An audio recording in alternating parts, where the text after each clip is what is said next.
अस्सलाम वालेकुम। एक नई वीडियो के साथ एक नए टॉपिक के साथ मैं हाजिर हूँ। तो आज जी जनाब बहुत ही मज़े की वीडियो जो है आज लेक्चर आपके साथ शेयर करने लगी हूँ मैं इसी को रीड आउट कर रही थी।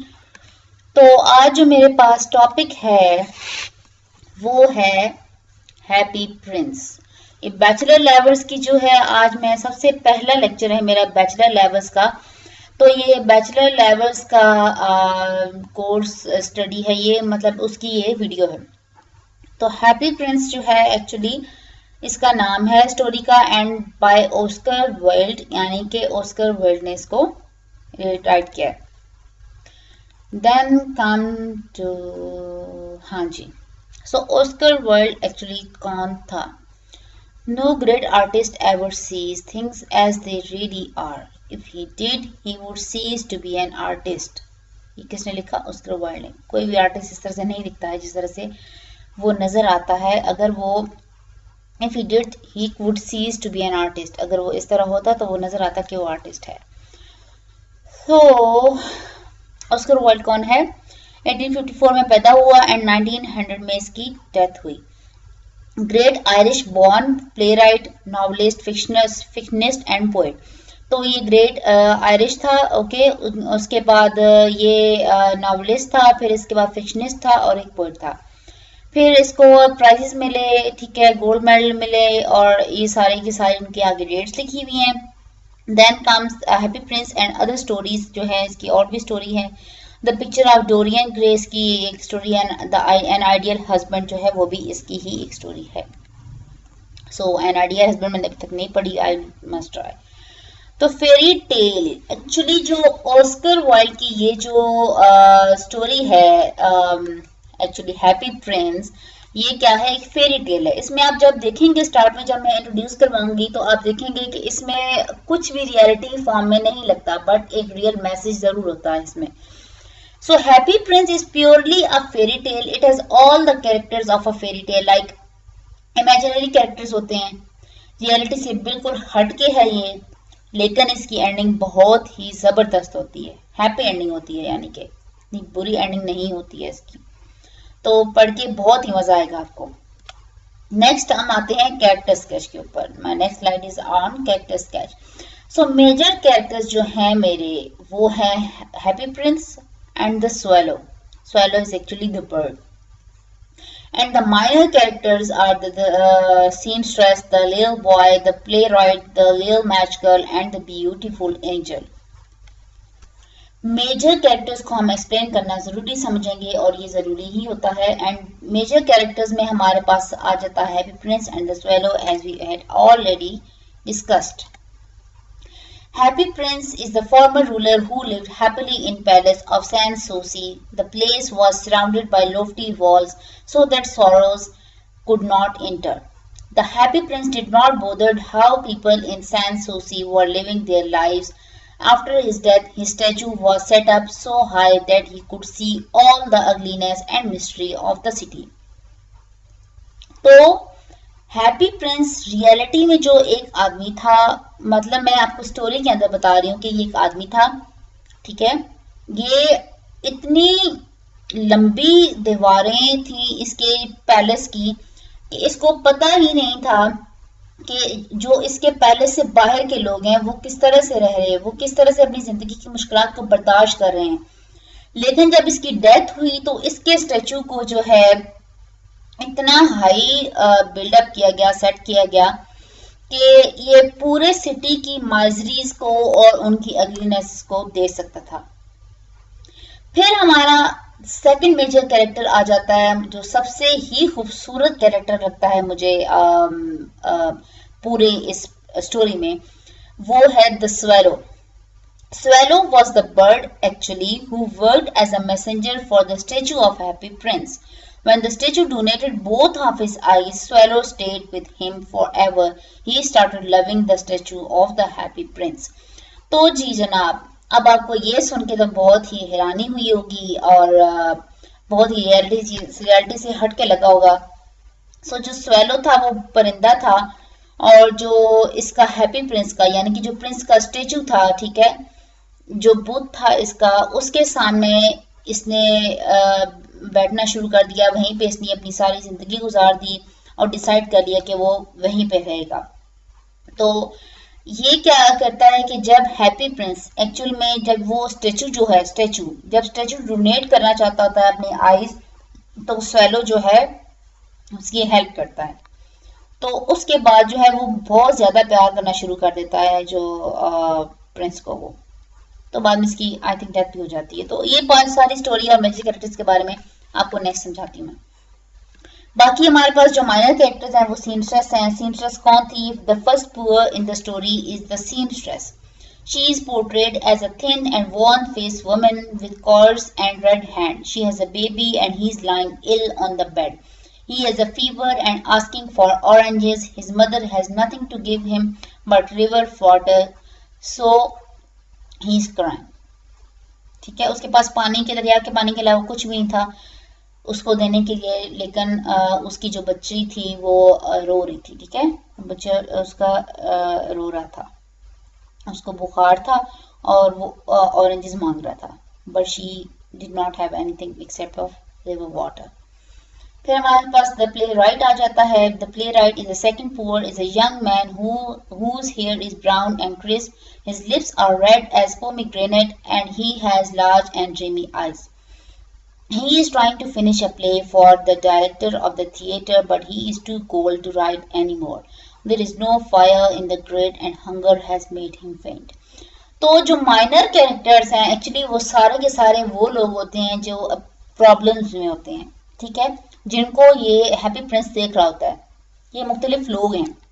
सीमस्ट्रेस भी जो है एक लड़की है, ओके, प्ले राइट भी जो है एक लड़का है, और फिर लिटिल मैच गर्ल भी एक लड़की है। फिर ये ब्यूटीफुल एंजल का मैं आपको बताती हूँ। तो little match girl is a third poor. ये पहले दोबारा मैं एक्सप्लेन कर रही हूँ। Seamstress, the playwright and the little match girl जो है ये तीनों गरीब होते हैं। ठीक है, the little match girl is the third poor. She has to give her father money और she will beat her if she goes home penniless. Penniless means बिल्कुल उसके पास कुछ नहीं होगा, एक रुपया भी नहीं होगा। अगर वो घर जाएगी उसके पास एक रुपया भी नहीं होगा तो उसका फादर उसको मारेगा। तो वो माचिस बेचने वाली एक लड़की होती है। She has let her matches fall in gutter and they are all spoiled. Her father will beat her if she doesn't bring home some money and she is crying. She has no shoes or stockings and her little head is bare. उसके पास कुछ भी नहीं होता, ना ही उसके पास shoes होते हैं, और उसका जो सर होता है वो उसके ऊपर सर के ऊपर भी कुछ नहीं होता, ना ही कोई सर्दी में कैप वगैरह होती है, ना ही कोई दुपट्टा वगैरह, ये सब कुछ नहीं था। So his head was beard. उसकी माचिस वगैरह भी गटर में गिर जाती हैं, सब स्पॉइल हो जाती हैं। यू नो के माचिस गीली जाती है तो स्पॉइल हो जाती हैं। Then the beautiful angel. An angel was assigned with the task by the god to bring two most precious things in the city. When he brought the leaden heart and the dead swallow, you have rightly chosen, said God, the good deeds of whomever and whatsoever. Happy prince and swallow must be paid fairly by God. तो angel जो है ये वो चीज, मतलब वो angel होता है जिसको अल्लाह ताला भेजता है कि जो उस शहर में से इस दुनिया में फलाना शहर है, उस शहर में से जो है सबसे दो खूबसूरत चीजें लेके आओ। वो जाता है और जो हार्ट होता है उसका स्टेचू का वो, और जो मरा हुआ परिंदा होता है ना स्वेलो जो मर जाता है एंड पे, तो वो दोनों चीजें लेके आता है। तो अल्लाह ताला उसको, यानी कि जो गॉड होता है वो उसको कहते हैं कि जी आपने ठीक किया, बहुत अच्छा काम किया। तो ये जो है good deeds of home ever and whatsoever, जिसने ये गुड डीड्स की और जिससे ये करवाई गई दोनों, ठीक है, उन दोनों को जरूर अल्लाह की तरफ से या खुदा की तरफ से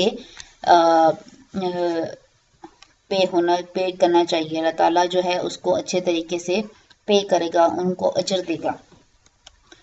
So plot, there is a statue of the happy prince in the middle of a really unhappy town. A swallow comes to sit on the statue's plinth. The swallow sees the happy prince crying and asks him why.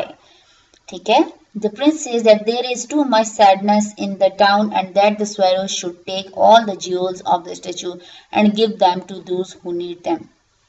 So actual में swallow, जब मैंने पूरी story पढ़ी थी तो हुआ क्या था कि ये जो बर्ड था ये एक झुंड में से जा रहा था, तो ये पीछे रह जाता है या इस तरह से खो जाता है, तो ये स्टेचू के ऊपर आके बैठ जाता है। जब ये स्टेचू के ऊपर आके बैठता है तो देखता है कि उस स्टेचू के आंखों में से आंसू निकल रहे होते हैं, तो वो स्टेचू से पूछता है कि why you are weeping, why you are crying.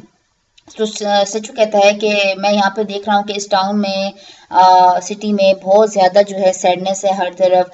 और स्वेलो को कहता है कि तुम ऐसे करो, मेरी सारे स्टेचू के ऊपर से ये ज्वेलरी वगैरह उतारो, क्योंकि वो सारी की सारी कीमती ज्वेलरी, डायमंड से ये वो पत्थर वगैरह के स्टोन्स होते हैं। तो वो कहता है ज्वेलरी उतारो ये मेरे स्टेचू से और उन लोगों को दो जिनको ये ज़रूरत है। तो लेकिन but then the swallow never flew away for the winter and dies. तो स्वेलो जो है वो मर जाता है, क्योंकि उसने कभी भी सर्दियों में इस तरह से फोकस नहीं किया अपनी उड़ने के ऊपर। And also the greedy mayor of town doesn't think that statue is beautiful any more without the ज्यूज and orders for the prince to be melted down. तो जब वो मेयर देखता है कि, वो लालची मेयर होता है, ठीक है, वो देखता है कि उसके ऊपर कोई ज्वेलरी वगैरह नहीं रहेगी अब, तो वो ऑर्डर करता है कि प्रिंस को मेल्ट कर दी जाए। But they find that the prince lead heart won't melt, so they throw it out. तो उन्होंने देखा कि उसका जो दिल है प्रिंस का वो मेल्ट नहीं हो पा रहा, तो उन्होंने उसको फेंक दिया। Throughout the story, an angel who has been ordered by God to find the two most precious things he can find in city and bring them back to him. The angel brings back the dead swallow and the lead heart, and the God is happy and says that the swallow will now sing in paradise garden forevermore, and the happy prince shall praise me forever in the city of gold. तो angel को अल्लाह ताला जो है वो भेजता है कि जाओ इस दुनिया में से जो सबसे कीमती चीज़ें हैं दो वो लेके आओ। तो उसे जब भेजा जाता है तो वो दो सबसे प्रीशियस चीज़ें क्या लेके आता है। एक तो वो हार्ट जो उसका फेंका गया था प्रिंस का, और दूसरा स्वेलो को लेके आता है जो मरा हुआ परिंदा होता है। तो उनको दोनों को जन्नत में भेज दिया जाता है। Outward beauty is nothing. तो थीम क्या है कि थीम्स यहाँ पे हम डिस्कस करेंगे। थीम्स क्या है कि outward beauty is nothing, it is just a show. The real beauties are love and sacrifices. Love and sacrifice are two saving forces. तो जाहिर सी बात है, अगर हम देखें ना यहाँ पे, अगर मैं थोड़ा सा जो है अपनी बात कहना चाहूंगी कि अगर आप किसी के साथ बुरा करते हो उसका अंजाम तो बुरा होता ही है, साथ में आप अपनी लाइफ भी बुरी कर लेते हो, जो नेक्स्ट लाइफ होती है एट द एंड वो भी आप बुरी कर लेते हो, ठीक है।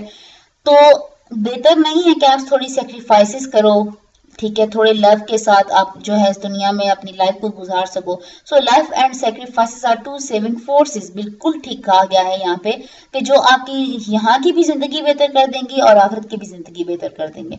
तो ये सबसे खूबसूरत जो है चीज़ है, ये ब्यूटीज जो है ये आपके साथ हमेशा रहती हैं, अभी भी और आखिरत की जिंदगी में भी।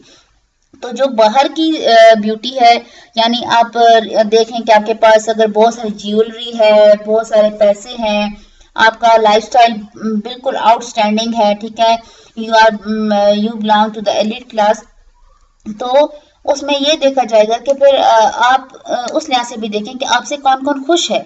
आप तो अपनी जिंदगी में खुश है, लेकिन आपके साथ कनेक्टेड लोग हैं वो कितने खुश हैं, आप उनको कितना खुश कर पा रहे हैं और कितना खुश रख सकते हैं। तो वो भी देखना चाहिए ना कि आप कितनी सेक्रीफाइसेस कर पा रहे हैं। कोई आपके लिए इतनी सेक्रीफाइस करे लेकिन आप उसके लिए कुछ भी ना करो, बस अपनी लाइफ में मगन हो जाइए और अपनी लाइफ में खुश हो, दैट्स रियली रॉन्ग। तो love and sacrifices are two saving forces. There is a great gap between the rich and poor, the rulers and the message. ये अभी भी होता है कि अब लाइक हमारे प्राइम मिनिस्टर ने हमें पहले क्या क्या गरीबों बेचारों को ख्वाब दिखाए थे कि ये होगा तो वो होगा, and in reality there is nothing happening over here. तो जब वो उस पोस्ट पे चले जाते हैं, यानी कि अमीर हो जाते हैं, मिडिल क्लास तबके के लोग जब अमीर हो जाते हैं तो उनको अपने से निचले दर्जे के लोगों की कोई फिक्र नहीं होती कि वो कैसे जी रहे हैं, उनकी कैसी जिंदगी गुजर रही है, उनकी क्या प्रॉब्लम्स हैं, वो कैसी क्या सेक्रीफाइसेस कर रहे हैं, कोई परवाह नहीं है। God loves those who love there fellow human beings. तो अल्लाह उन्हीं से प्यार करता है जो उसकी मखलूक से प्यार करता है। Implication. So the writer wants to tell that outer world beauty doesn't mean a lot. Then the real beauty is in person's heart. which have the deep feelings and the ability to feel the sorrows and hardships of others, just like the happy prince, that he led a happy life, but after his death, when he saw people worries, he felt them and helped them as he could do so.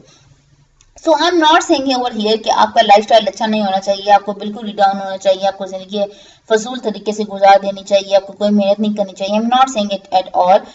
मैं सिर्फ ये कह रही हूँ कि अगर आप एक एलिट क्लास से या किसी भी क्लास से ताल्लुक रखते हैं, अगर आपके घर में कोई मेड है, फॉर एग्जाम्पल मैं यहाँ से एक एग्जाम्पल दूंगी, आपके घर में मेड है, आप जब अच्छा पहन सकते हैं, आप उसको गिफ्ट कर सकते हैं कोई चीज, तो ये नहीं है कि आप अपने पहने हुए कपड़े, उतरे हुए कपड़े या फटे पुराने कपड़े उसको दें। आप अगर आप जो है वो अफोर्ड कर सकते हो, तो आप उसको एक ही ड्रेस जो है, बेहतर है कि आप उसको एक ड्रेस, उन फटे पुराने 1000 सूट्स और ड्रेसेस से बेहतर है कि आप उसको कोई एक ड्रेस नया लेके दो, ताकि वो आपको दुआएं दे, खुश हो, उसी में भी वो दुआएं देगी। That doesn't matter. लेकिन आपका अपना भी तो कोई फीलिंग्स होती हैं, आपकी अपनी भी कोई अंदर से कोई डीप फीलिंग्स होती हैं कि हाँ भाई आज मैंने अच्छा काम किया है, ठीक है।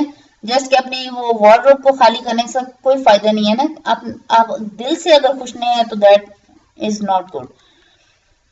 The lesson we got from the story, तो लेसन हमने क्या हासिल किया स्टोरी से, that every person is not the same as the Happy Prince is very rich and live happily, but when he saw people's hardships even after his death, he was worried and anxious to help them at every possible way and make it possible by the swallow which was his great deed. जब वो palace में था वो कुछ नहीं कर सकता था because of the walls and restrictions over there. लेकिन जब वो उसकी डेथ हुई, वो स्टैचू था, जब वो सब जानता था, वो देख पा रहा था, तो उसने स्वेलो की हेल्प की, उनकी गरीब और हार्डशिप्स लोगों की, यानी कि वो लोग जिनकी इतनी जिंदगी मुश्किलात थी कि वो देख पा रहा था सारा कुछ, तो उसने हेल्प की।